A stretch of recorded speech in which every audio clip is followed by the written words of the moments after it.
Hello dear students, मैं Brijbhushan and welcome to super Shiksha education that evolve you.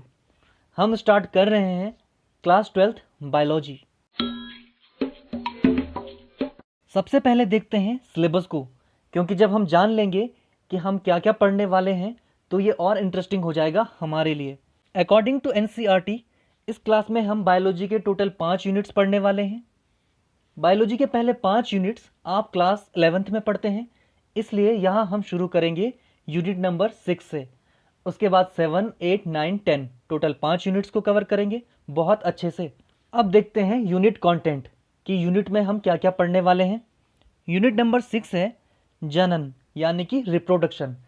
यहाँ हम देखेंगे कि जितने भी लिविंग थिंग्स हैं वो कैसे अपनी आने वाली जनरेशन को बिल्ड करते हैं, कैसे उसको उत्पन्न करते हैं। अगला यूनिट है आनुवंशिकी तथा जैव विकास, यानी एक पीढ़ी से दूसरी पीढ़ी में आनुवंशिक लक्षण, माता पिता के लक्षण संतानों में किस प्रकार से जाते हैं, तथा विकास यानी कि जीवों का विकास पृथ्वी पे किस प्रकार से हुआ है और उसकी थ्योरीज को समझेंगे। फिर हम देखेंगे मानव कल्याण में जीव विज्ञान कि हमारे दैनिक जीवन में, हमारी डेली लाइफ में बायोलॉजी क्या महत्व रखती है।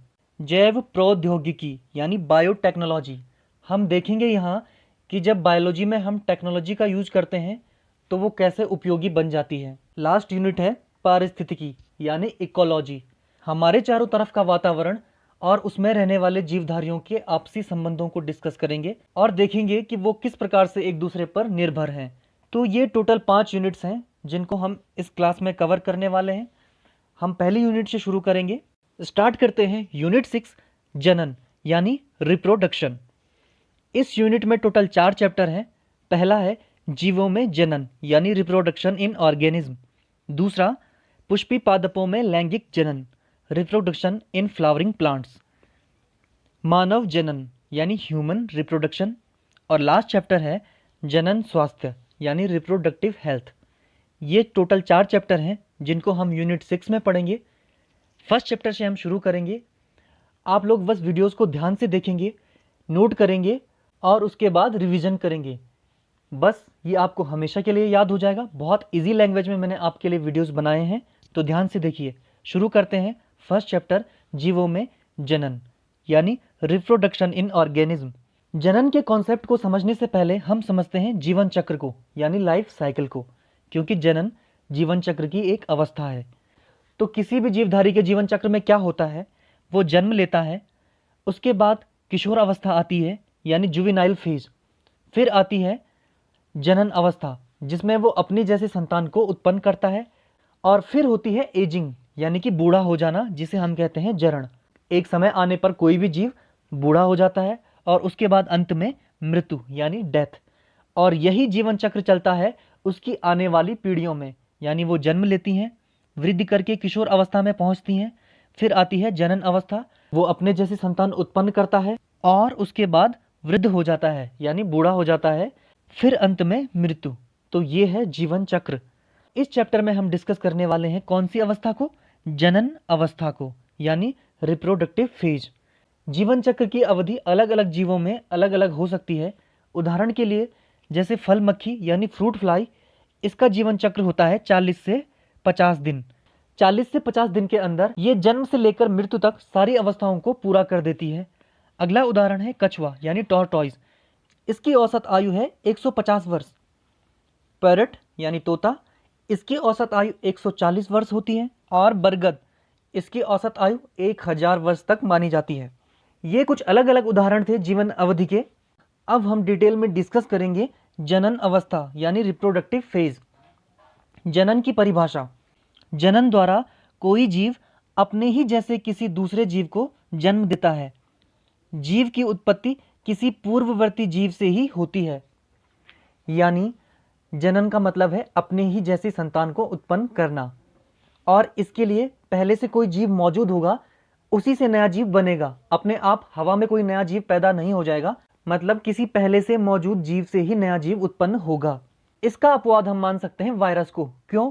क्योंकि जब वायरस किसी पोषक या होस्ट के शरीर से बाहर होता है तो वो बिल्कुल निर्जीव यानी निष्क्रिय अवस्था में होता है, उसमें कोई जीवन के लक्षण नहीं दिखाई देते। लेकिन जैसे ही वो किसी जीवित कोशिका के अंदर प्रवेश करता है, आप देखेंगे कि उसमें जीवन के लक्षण दिखाई दे रहे हैं। इसीलिए वायरस को सजीव और निर्जीव के बीच की कड़ी भी कहते हैं।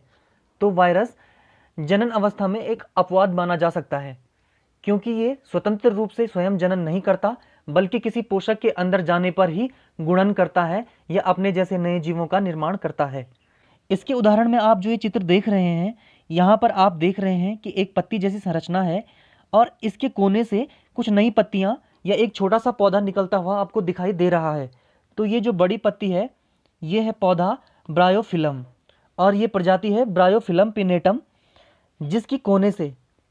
जिसकी पत्तियों के कोने से आप साफ साफ नए पौधे को निकलते हुए या नए पौधे को बनते हुए देख सकते हैं। ये है जनन का एक उदाहरण, यानी पूर्ववर्ती जीव से एक नए जीव का निर्माण होते हुए दिख रहा है। यही घटना कहलाएगी जनन। अब सवाल उठता है कि क्या सभी जीव एक ही प्रकार से जनन करते हैं? मतलब क्या सभी में संतान उत्पन्न करने का तरीका बिल्कुल समान है? जवाब है नहीं। क्यों? आप देखिए, इंसान क्या करते हैं, बच्चे पैदा करते हैं, पर क्या मुर्गी भी बच्चे पैदा करती है? नहीं, वो अंडे देती है। तो मतलब दोनों में संतान उत्पन्न करने का तरीका बिल्कुल अलग अलग है। इसी प्रकार सूक्ष्म जीवों में क्या होता है कि उनका शरीर विखंडित हो जाता है और अलग अलग टुकड़े से एक नया जीव बन जाता है। तो इसी प्रकार प्रकृति में संतान उत्पन्न करने के लिए अलग अलग जीवों में अलग अलग तरीके पाए जाते हैं। यहाँ हम वही डिस्कस करने वाले हैं, जनन के प्रकार। तो मुख्यतः जनन दो प्रकार का होता है। एक है अलैंगिक जनन यानी असेक्सुअल रिप्रोडक्शन, दूसरा प्रकार है लैंगिक जनन यानी सेक्सुअल रिप्रोडक्शन। पहले देखते हैं अलैंगिक जनन। इसके क्या क्या गुण हैं? कब आप कहेंगे कि यह तरीका अलैंगिक जनन है? पहला गुण है केवल एक जीव जनन करता है। अलैंगिक जनन में नई संतान उत्पन्न करने के लिए केवल एक जीव आवश्यक होता है, दो जीवों की आवश्यकता नहीं होती है। इसके विपरीत लैंगिक जनन में आप देखेंगे कि संतान उत्पत्ति के लिए दो जीव आवश्यक होते हैं। दूसरा लक्षण है युग्मक यानी गैमेट्स का संलयन नहीं होता है। गैमेट्स क्या होते हैं ये आप क्लास 11th में पढ़ चुके हैं, पहले भी पढ़ चुके हैं।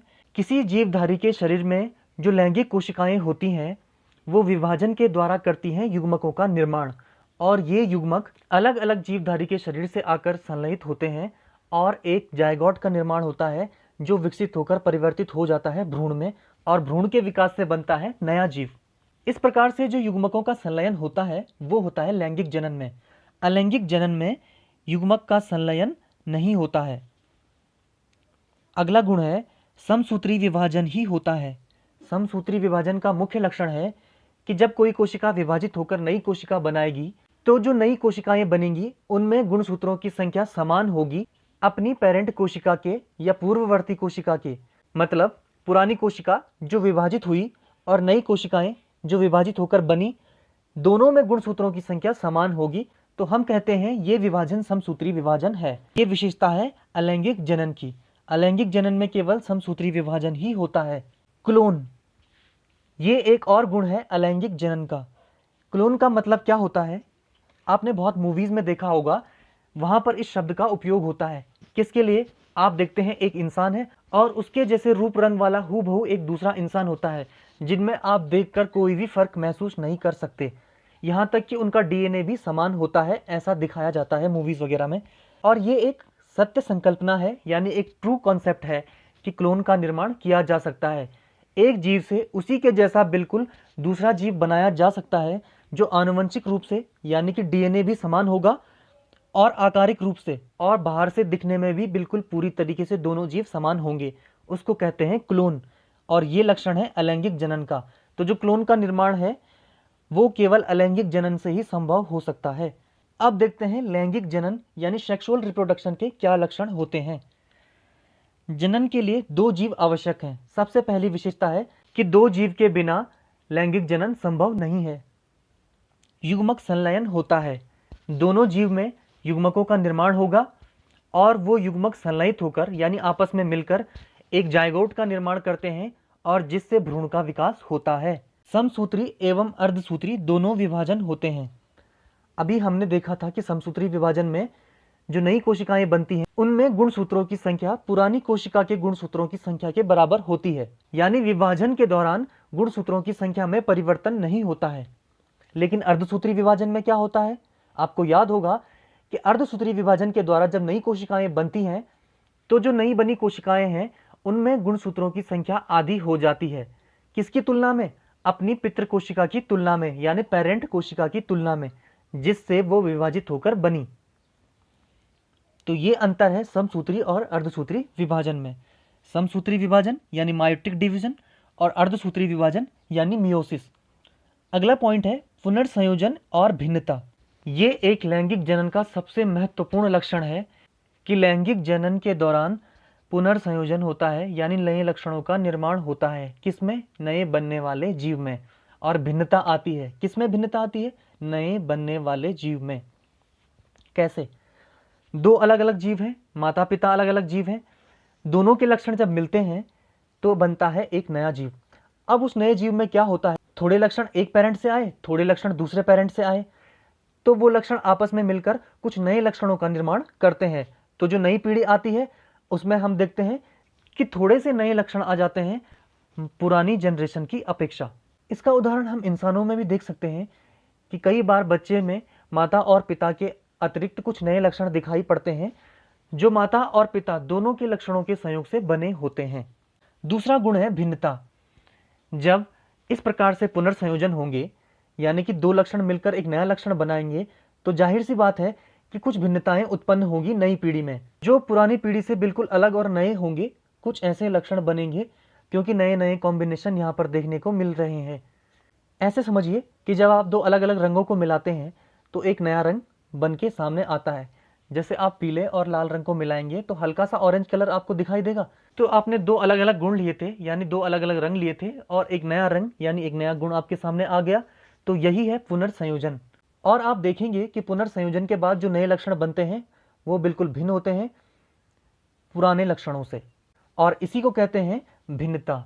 और यही आधार है जैव विकास का, यानी जीवों के विकसित होने का। तो ये अंतर हमने समझा अलैंगिक जनन और लैंगिक जनन में। अब हम चैप्टर में आगे अलैंगिक जनन और लैंगिक जनन को डिटेल में डिस्कस करेंगे। और आज के लेक्चर में इतना ही। अगर वीडियो में आपको कुछ समझ ना आया हो या आपका कोई सवाल हो तो मुझे कमेंट बॉक्स में लिखिए, मैं उसका जवाब अगले वीडियो में जरूर दूंगा। तब तक के लिए पढ़ते रहें और लेते रहें सुपर शिक्षा। Thank you.